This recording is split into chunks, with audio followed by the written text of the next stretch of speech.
এত দামি জানে না সকলে, জানতো যদি পড়তো দেখে, জানতো যদি পড়তো দেখে কোরআন হাদিস খুলে। মা কেন এত দামি জানে না সকলে।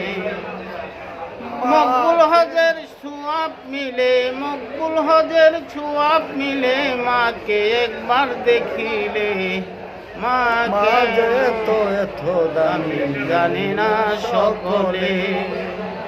10 মাস 10 দিন গর্ভে ধারণ করেছিলেন মা, কত কষ্ট সহ্য করলেন যতই যন্ত্রণা। ওই মাকে কষ্ট দিলে আল্লাহর আরশ কাঁপে। মা কেন এত দামি জানে না সকলে।